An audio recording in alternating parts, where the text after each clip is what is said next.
Assalamualaikum warahmatullahi wabarakatuh. Halo Sobat Madang, kembali lagi di podcast Madang, materi si daging yang dipersembahkan UPTD Tekom dan Infodik.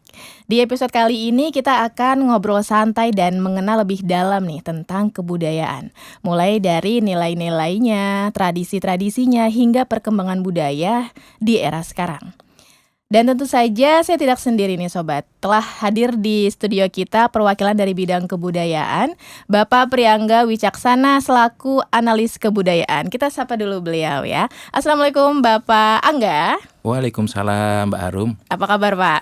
Alhamdulillah, walaupun cuaca jarang hujan, tapi sekali-kali ada ya hujannya. Iya Pak. Alhamdulillah baik. Alhamdulillah sehat ya Pak. Gimana nih untuk program kegiatan di bidang kebudayaan pada tahun 2026 ini kan sudah berjalan di bulan April Pak. Apa aja yang sudah dikerjakan Pak? Ya, mungkin sama yang kita ketahui ya, di pemerintah Provinsi Kalimantan Timur di tahun 2026 ini memang kondisinya fiskalnya terbatas. Iya. Nah itu juga sangat berdampak terhadap beberapa perencanaan program dan kegiatan yang memang seharusnya sudah kita schedulekan, sudah kita tuangkan dalam suatu target perencanaan strategis. Tapi karena pembiayaan atau dukungan anggarannya mengingat APBD pemerintah provinsi yang cukup terbatas, itu juga sangat berpengaruh terhadap bagaimana kami dalam rangka untuk merealisasikan dan melaksanakan dari beberapa perencanaan yang sudah kami susun tahun 2026 ini. Tapi tentunya kami juga melihat skala prioritas, melihat sesuatu yang sangat strategis, mana yang nanti tetap coba kita jalankan. Jangan sampai di tahun ini terjadi satu kekosongan, tidak adanya satu program kegiatan yang bisa kita laksanakan. Itu Mbak Arum. Oke, kalau gitu kita flashback sedikit ke belakangan Pak. Bapak udah di tahun berapa nih Pak? Di tahun keberapa di bidang kebudayaan Pak? Alhamdulillah bergabung di bidang kebudayaan untuk di Disdikbud Provinsi Kalimantan Timur ini sudah tahun keempat. Tahun keempat. Ya, tahun keempat kami sudah bergabung dalam rangka melaksanakan urusan bidang kebudayaan. Oke, jadi kalau udah tahun keempat pasti udah melihat banyak sekali pengalaman ya Pak. Nah kalau dibahas pengalaman, apa aja sih Pak hal yang menarik dari bidang kebudayaan sendiri di Kalimantan Timur yang jarang orang ketahui Pak, menurut Bapak? Ya, untuk kebudayaan di Kalimantan Timur ini tentu sangat beragam Mbak, sangat kaya. Jadi kebudayaan Kalimantan Timur ini sangat kaya atas keragaman budaya. Karena di daerah kita ini punya 3 pilar kebudayaan. Itu ada pilar kebudayaan pedalaman, ada keraton, dan ada juga pesisir. Jadi karena kita punya 3 pilar itu, keberagaman kebudayaan kita sangat luas sekali. Dan apalagi sebagaimana dengan kehadirannya Ibu Kota Nusantara, itu juga bisa jadi sebagai pertimbangan sehingga provinsi kita yang dipilih oleh negara di mana akan menjadi satu pengganti alternatif terkait dengan keberadaan ibu kota Indonesia, yaitu di Kalimantan Timur. Jadi kalau bicara tentang kekayaan kebudayaan, Kalimantan Timur sangat kaya dan sangat memiliki keberagaman. Itu terlihat dari keberagaman suku dan etnis yang ada di Kalimantan Timur sendiri, baik yang asli maupun yang pendatang itu. Jadi Kalimantan Timur itu tidak kalah menariknya dengan kebudayaan-kebudayaan yang ada di Bali atau di Jawa atau mungkin di daerah yang lain. Jadi kalau cerita tentang keberagamannya sangat luar biasa. Oh, berarti lebih ke pedalaman itu Pak ya yang menarik lebih banyak atensi dari daerah sendiri dan juga dari luar daerah seperti itu Pak ya. Ya, tentu banyak yang masih harus kita identifikasi. Oh gitu. Jadi karena memang sangat beragam, sangat kaya atas keragaman budaya kita. Jadi kami di bidang kebudayaan juga selalu ingin mengidentifikasi, selalu berupaya bagaimana hal-hal yang bisa kita dorong untuk kita angkat agar dalam hal pengembangan, pembinaan dan pemanfaatannya itu bisa kita lakukan di masa yang akan datang maupun masa sekarang ini. Oh, Sehingga gitu. nanti kebudayaan itu tidak tergerus dengan perkembangan zaman atau nanti hilang, itu tidak ada penerusnya, pelakunya, pegiatnya itu. Itu yang juga kami menjadi concern di bidang kebudayaan. Oh, siap. Pak, kalau di tahun 2025 kemarin tuh ada kabar bahagia, Pak, karena khususnya bidang kebudayaan melalui Dinas Pendidikan dan Kebudayaan meraih penghargaan nih, Pak, yaitu kategori Cagar Budaya Peringkat Nasional dari Kementerian Kebudayaan. Itu tahun 2025 ya, Pak? Iya. Dan itu bagaimana, Pak? Proses yang dihadapi dari bidang kebudayaan sendiri untuk bisa mendapat predikat tersebut, apa aja sih, Pak, yang harus dilakukan? Atau apakah ada tips-tips untuk next time ada yang pengen ini melestarikan budaya dan pengen juga mendapatkan penghargaan? Apa nih tips dari Bapak? Iya. Jadi terkait dengan penetapan cagar budaya peringkat nasional itu di Kalimantan Timur tahun lalu itu memang ada 1, Mbak. Iya. Ada 1, dan ini semenjak kami bergabung di Bidang Kebudayaan, ini adalah cagar budaya yang ketiga yang kita usulkan untuk ditetapkan menjadi peringkat nasional. Nah, kita di Kalimantan Timur ini punya beberapa cagar budaya yang sudah menjadi peringkat nasional. Yang pertama itu Museum Mual-Warman. Museum Mual-Warman itu sudah sejak tahun mungkin sebelum otonomi itu sudah ditetapkan menjadi cagar budaya nasional.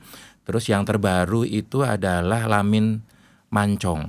Itu di mana, Pak? Lamin Mancong itu lokasinya di Kecamatan Jempang.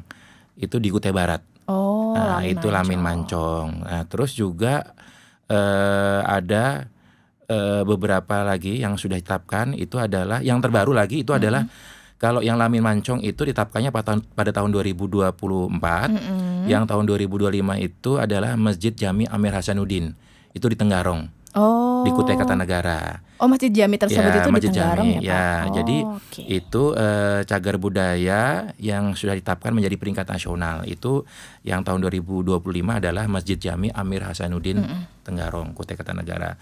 Tahun 2024 itu ada Lamin Mancong. Dan sebelum Lamin Mancong itu juga ada tadi yang saya sampaikan, ada Museum Mual-Warman, ada juga Museum Sadurengas di Pasir. Sadurengas. Nah, Museum Sadurengas itu juga sudah ditetapkan menjadi cagar budaya peringkat nasional.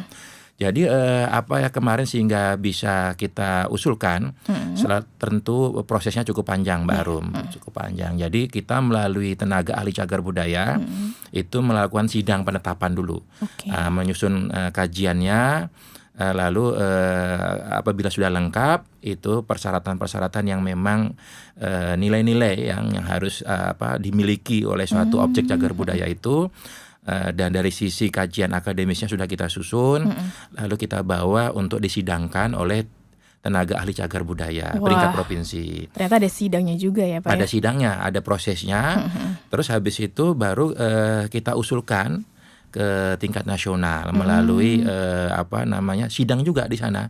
Jadi kita menghadapi tim ahli cagar budaya nasional, kita coba sampaikan terkait dengan nilai-nilai sejarahnya, nilai-nilai yang menjadi nilai adiluhung dari cagar budaya itu, sehingga dari sisi kriteria sesuai dengan Undang-Undang Cagar Budaya, objek-objek itu bisa ditetapkan menjadi cagar budaya peringkat nasional. Berarti Masjid Jami di Tenggarong itu, Pak, ya, melalui berbagai macam proses. Itu apakah perlu melampirkan seperti sejarah foto gitu, Pak? Atau lain-lain? Itu aspek-aspeknya, Pak, ya? Jadi dari kajian yang kita susun itu, salah satunya kita juga melengkapi dalam bentuk dokumentasi. Jadi kapan itu didirikannya, foto-foto zaman dulunya, terus jadi bagaimana harus valid, Pak, ya? Sejarahnya. Ya kan, terus dulu itu dimanfaatkan sehingga menjadi masjid bagaimana, terus gimana letaknya kok ada di dalam atau di belakang Kesultanan Kutai Kartanegara, di belakang museum itu. Nah, itu kita tuangkan, terus bagaimana prosesnya, karena tentu di zaman dulu untuk membangun itu kan pasti melibatkan banyak orang ya, banyak masyarakat.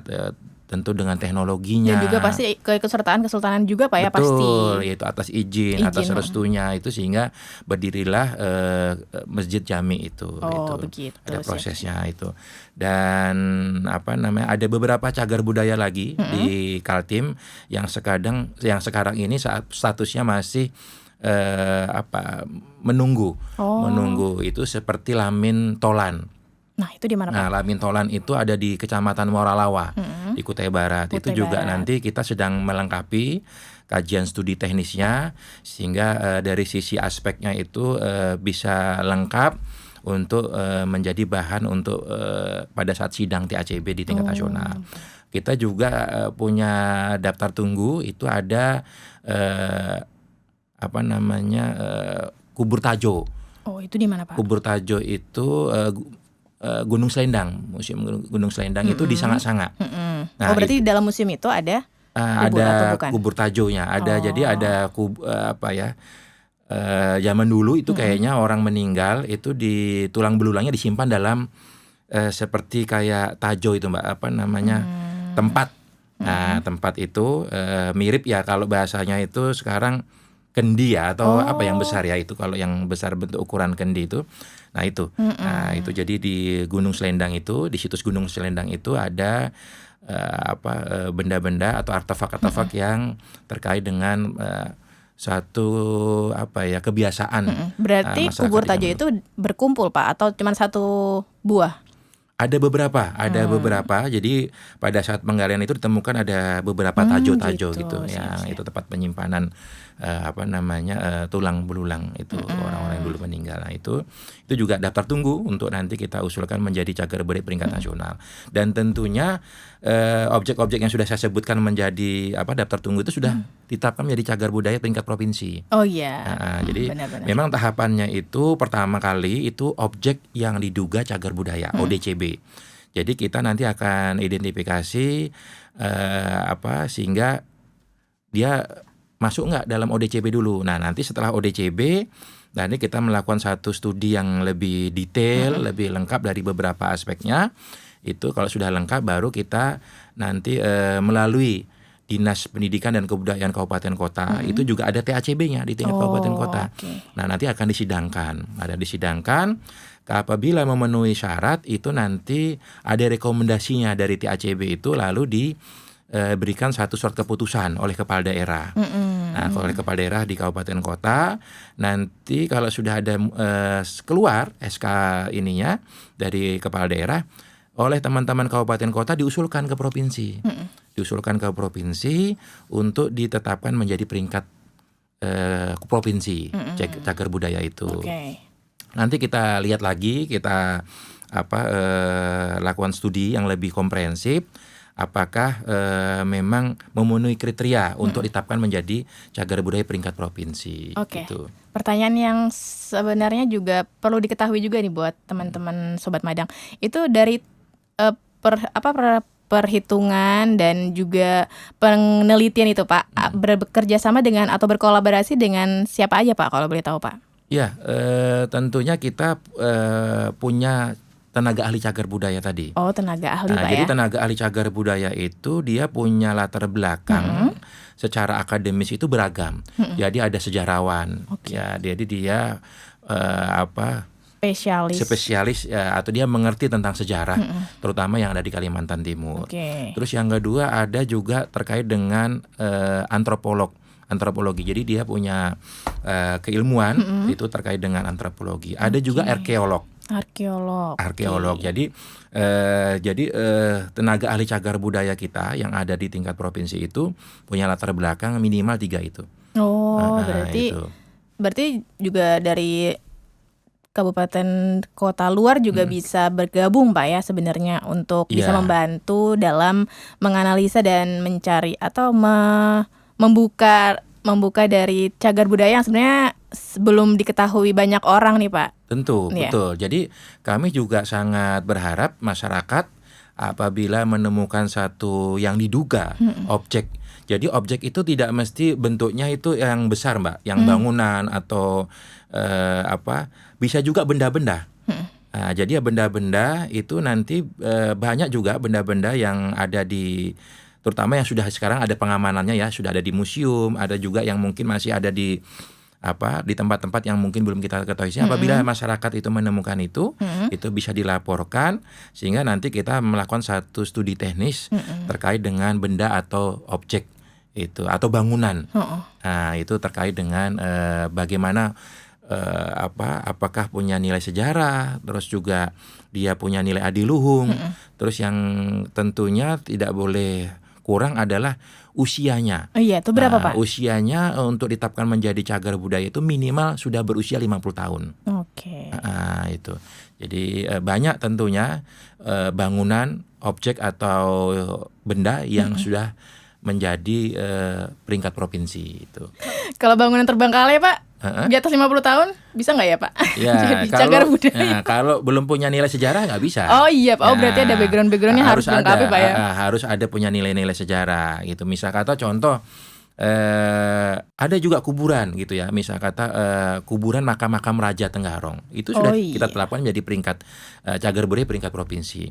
Memang dia terbengkalai Mbak, nggak terurus, tapi kan di situ bagaimana kita memberikan satu penghormatan ya terhadap bagaimana dulu orang-orang tua kita dulu sebagai pemimpin di tengah-tengah masyarakat membawa peradaban di Kutai ya mungkin ya kan, atau di mana tempatnya, sehingga disiapkan satu makam ya kan, kompleks makamnya. Nah itu kita melalui bidang kebudayaan juga melakukan satu perawatan. Itu gitu. kita coba lakukan satu pemeliharaan agar makam-makam itu juga sebagai bentuk perjalanan sejarah yang ada di daerah kita itu. Nah, jadi yang nggak terbengkalai kayak rumah kosong sudah usia 5, tapi kalau nggak punya nilai adiluhung, benar-benar siap-siap, nggak punya nilai sejarah nggak bisa. Iya. Gitu. Ada misal kata bunker untuk bagaimana dulu mengusir penjajah. Itu bisa. Atau kalau di Sanga-Sanga itu banyak benda-benda atau bangunan yang menjadi satu saksi sejarah perjuangan Merah Putih. Nah itu juga kita juga sedang dorong melakukan identifikasi agar bangunan atau objek itu bisa dilindungi dan dimanfaatkan bagaimana terkait dengan keberadaannya di tengah-tengah masyarakat, supaya agar itu tidak rusak, tidak hilang, tidak punah ya kan. Itu kita melalui bidang kebudayaan coba hadir di sana. Siap. Oke. Banyak sekali informasi yang sudah Pak Angga jabarkan nih terkait pemeliharaan Pak ya, cagar budaya yang harus kita juga sebagai masyarakat, kalau memang kita lihat ada sesuatu yang bersejarah nih, boleh dilaporkan ke bidang kebudayaan Dinas Pendidikan ya Pak? Karena ada tenaga ahlinya gitu Pak ya. Betul, ya. Oke, selain itu Pak, saya menanyakan terkait Gen Z. Ini kan generasi muda nih kan harus juga didorong, dikenalkan dulu dan didorong untuk bisa mencintai dan melestarikan budayanya. Apa aja sih Pak yang sudah Bapak lakukan dalam program dari bidang kebudayaan sendiri untuk menarik minat generasi muda Pak? Iya, jadi mungkin dari tadi mungkin kita bicara yang masa lampau ya Mbak Arum ya, yang jadul-jadul gitu yang ya. jadul-jadul yang zaman dulu itu. Yang terkait dengan Gen Z atau yang saat ini ya, anak-anak kita saat ini, tentunya kita juga punya program unggulan, program prioritas itu. Cuman memang mungkin di tahun 2026 ini belum bisa maksimal karena kan kondisi fiskal pemerintah provinsi. Tapi kita punya program unggulan itu terkait dengan Gen Z itu, apalagi mungkin anak-anak kita ya yang ada di usia sekolah itu ada duduk di SMA atau di SMK atau MA, itu kita banyak Mbak Harum. Nah itu contohnya kita punya gerakan sekolah gerakan seniman masuk sekolah itu. Jadi kita coba menghadirkan para seniman masuk ke sekolah karena belusukan Pak ya. Kita sadar bahwasanya di sekolah-sekolah itu masih banyak kekurangan guru seni. Iya benar. Nah, jadi kita juga ingin berikan ruang kepada seniman-seniman kita itu juga bisa memperkenalkan karya-karyanya kepada Gen Z itu melalui GSMS, Gerakan Seniman Masuk Sekolah.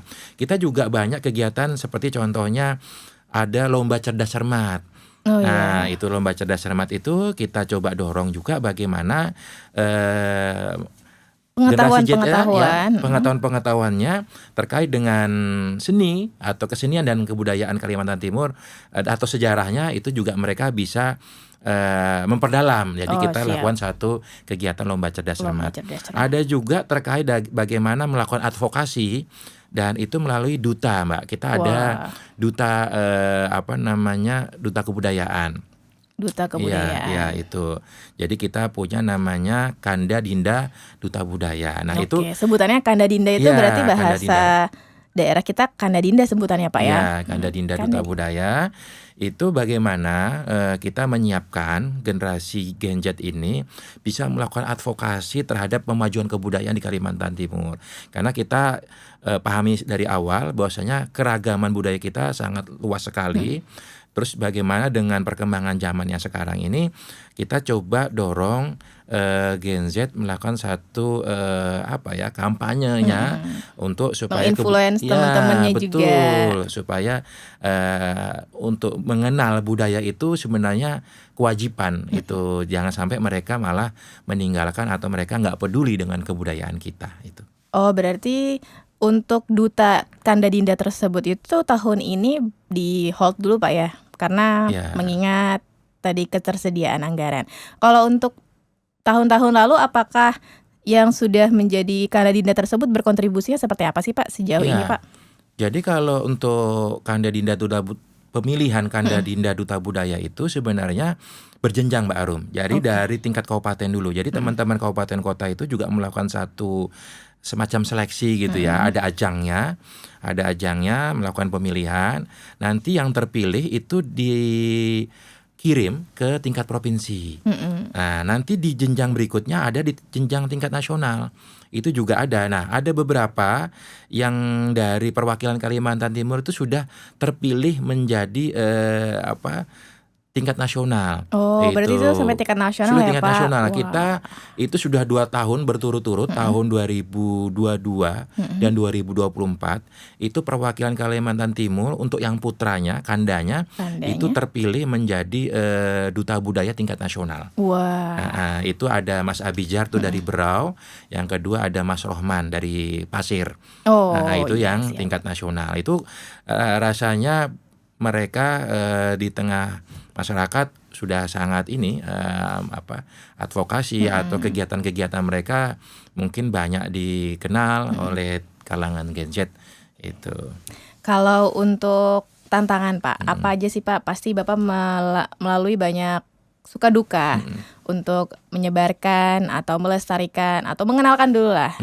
Apa aja sih Pak yang menjadi tantangan Bapak dalam di bidang kebudayaan ini yang harus masyarakat ketahui Pak? Ya, jadi untuk program bidang kebudayaan yang strategis, yang unggulan tadi Mbak, kami juga masih ada ya, itu agak terlupakan tadi, itu ada terkait dengan Gita Bahana Nusantara.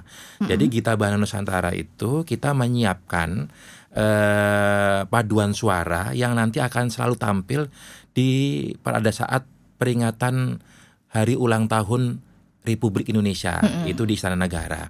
Jadi kalau bagi teman-teman generasi Gen Z yang memang punya kelebihan terkait dengan tarik suara, bakat menyanyi, apalagi dia suaranya ada yang kriteria 4 suara itu, ada bass, tenor, sopran, alto. Nah, itu kita juga selalu melakukan audisi.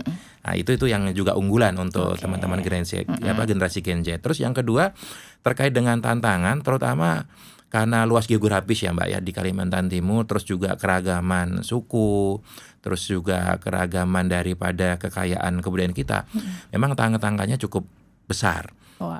Itu yang pasti tantangannya adalah kita harus selalu berkomunikasi dan membangun sinergi dan membangun suatu ekosistem kebudayaan.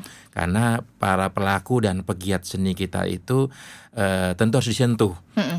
Itu karena mereka-mereka itu butuh sentuhan dari pemerintah tentunya, bagaimana karya-karyanya supaya bisa selalu hadir, ya kan, selalu hadir, dan mereka juga tentunya dengan mereka melahirkan karya-karya itu kesejahteraan mereka juga meningkat, ya kan, melalui kegiatan-kegiatan yang bersentuhan terhadap ekonomi kreatif. Ya, itu bagian daripada tantangan kita untuk menghadirkan seniman-seniman yang eksis Mbak Harum. ya kan. Jadi ada yang di seni pertunjukan, Iya. ada yang di seni rupa, ada yang di seni media. Ya, itu yang kita coba bagaimana dorong, kita sentuh agar mereka senantiasa melahirkan karya-karya seninya dan nanti bisa dinikmati, dan tentunya mereka sendiri itu juga melakukan satu pembinaan. Nah, itu Mbak Arum. Nah, tadi kan disinggung terkait seniman, ini kan berarti tergabung dalam komunitas ya Pak, biasanya mereka itu Pak. Dan pelaku seni itu dalam mendukung program Bapak itu seperti apa? Atau emang Dinas Pendidikan dulu yang merangkul mereka dulu baru mereka bisa berkreasi? Itu seperti apa Pak tanggapan Bapak terkait komunitas tadi? Ya, untuk komunitas dan sanggar yang dimana tempat bernaungnya seniman dan budaya kita, tentunya kita lakukan sentuhan itu pertama pendataan dulu Mbak. Kita data keberadaannya dan selalu kita update. Selalu kita update bagaimana keberadaan mereka itu diketahui ya, oleh pemerintah provinsi tentunya.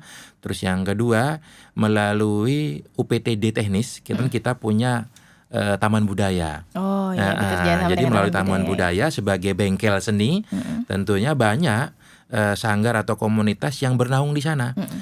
Mereka berlatih, mereka juga diberikan tempat panggung untuk bisa memberikan satu ekspresi, atau mereka bisa menunjukkan ya karya-karya seninya, atau juga kita bangun satu kolaborasi atau kerjasama sehingga pada saat ada event-event yang ada di daerah, tentunya keberadaan mereka itu bisa mengisi, itu meramaikan, mengisi, dan tentunya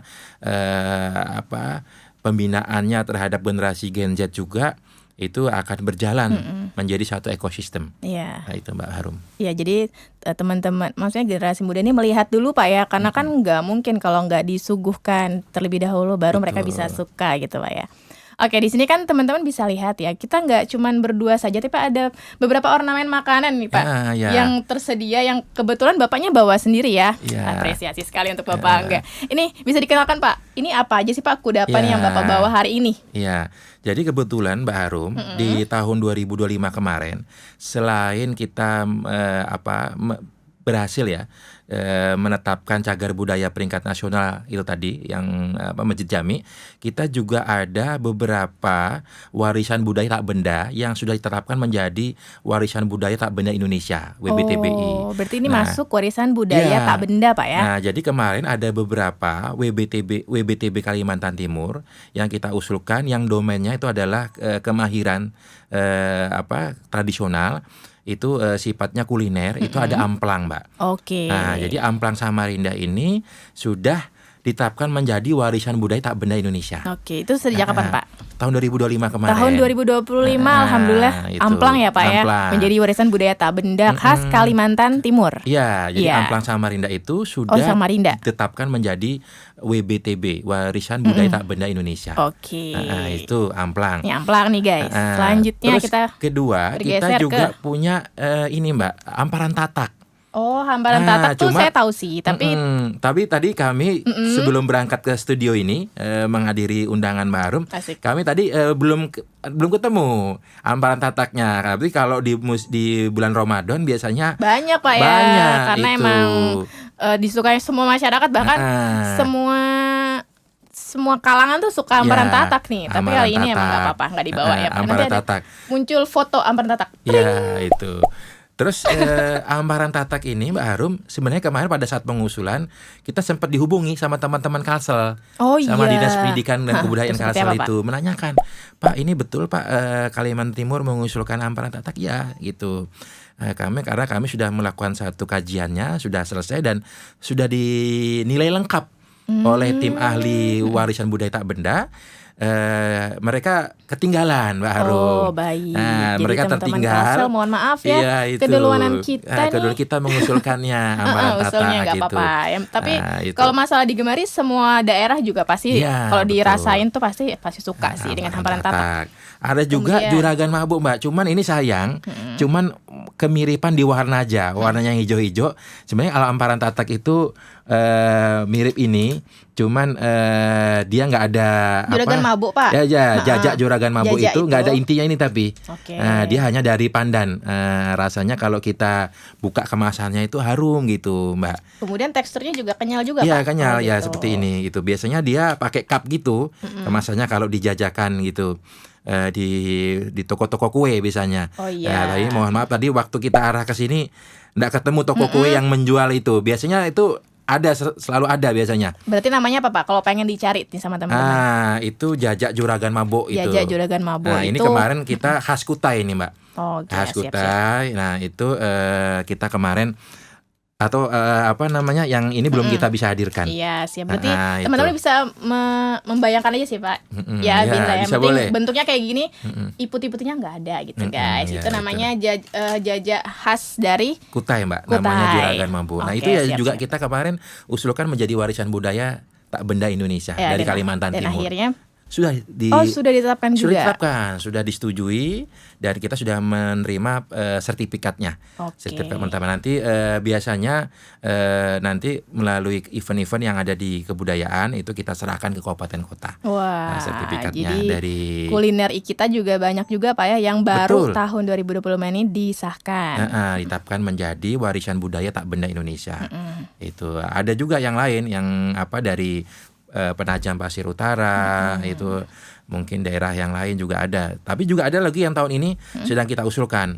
Apa itu, Pak? Ada contohnya kayak kue keminting. Oh iya, itu kue juga keminting sedang, coklat itu, Pak ya. Itu juga sedang kita coba mengusulkan di tahun ini. Oke. Nah, mudah-mudahan nanti secara kajian itu kami bisa selesaikan dan nanti kita bawa dalam sidang warisan budaya tak benda sehingga nanti oleh tim ahli bisa dinilai apakah itu bisa ditetapkan atau tidak itu. Wah, seru sekali nih Sobat. Kalau emang mengetahui budaya tuh gak cuman dari tari doang, tapi ternyata lebih luas karena ada sampai budaya tak benda itu loh, guys. Yang ternyata saya juga sendiri baru tahu ya, ternyata ada makanan-makanan kita yang baru ditetapkan di tahun 2025 ini. Alhamdulillah ya, Pak ya. Alhamdulillah. Oke.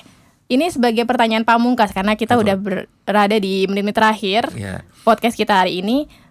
Bagaimana sih Pak harapan Bapak dan pesan Bapak lagi juga terkait kebudayaan ini kepada generasi muda kita, generasi seniman juga boleh, dan pemangku-pemangku kebijakan juga. Silakan Pak, harapan Bapak. Ya, harapan kami yang ada di bidang kebudayaan tentunya selalu terbangun kolaborasi, Mbak. Iya. Jadi untuk bagaimana kita mengangkat keragaman budaya di Kalimantan Timur, terus kita juga sangat beragam, ada dari pilar pedalaman, ada keraton, ada pesisir. Ini kita coba bangun sinergi, kolaborasi, sehingga nanti ekosistem kebudayaan kita ini juga sama dengan provinsi-provinsi yang ada, yang lebih maju, yang lebih kaya juga dan dikenal. Yang selama ini mungkin menjadi satu kiblat kita ya, misal kata seperti Bali, Jogja. Alhamdulillah kalau di teman-teman di Jogja itu kan dukungan penganggarannya cukup besar ya, Mbak. Iya, benar sih. Mereka juga punya dana abadi kebudayaan, dana keistimewaan. Iya, benar. Jadi mereka teman-teman di Jogja itu ekosistemnya sangat kelihatan sekali, diberikan ruang itu seniman dan budayanya karena memang dukungan dari pemerintah itu sangat luar biasa. Nah, kita berharap di Kalimantan Timur juga seperti itu, Mbak. Apalagi dengan hadirnya Ibu Kota Nusantara, terus kita juga nanti bagaimana kebudayaan kita itu bisa sejajar gitu ya. Terus nanti dengan banyaknya masyarakat Indonesia yang datang ke Kalimantan Timur, terutama mungkin ingin berkunjung ke IKN, juga ingin melihat langsung ya keragaman budaya di Kalimantan Timur. Nah, kita ingin bangun suatu kolaborasi. Tentunya kolaborasi ini mudah diucapkan, tapi tentunya nanti kita bentuk dengan suatu pola-pola yang nanti akan selalu terbangun sinerginya. Itu Mbak. Dan tentunya satu sisi di bidang kebudayaan tetap harus eksis, Mbak. Ya, siap. Harus eksis terkait dengan bagaimana penganggaran-penganggaran yang bisa kita untuk mendorong itu, mendorong untuk mengimplementasikan kolaborasi yang kita harapkan itu tadi.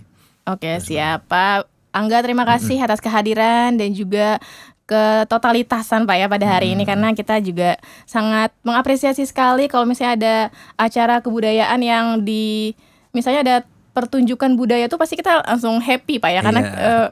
anak-anak kita juga harus tahu gitu Pak kalau ada budaya yang khas di daerah kita sendiri. Betul. Oke Sobat Madang, itu saja podcast kita hari ini dan sampai bertemu di episode selanjutnya.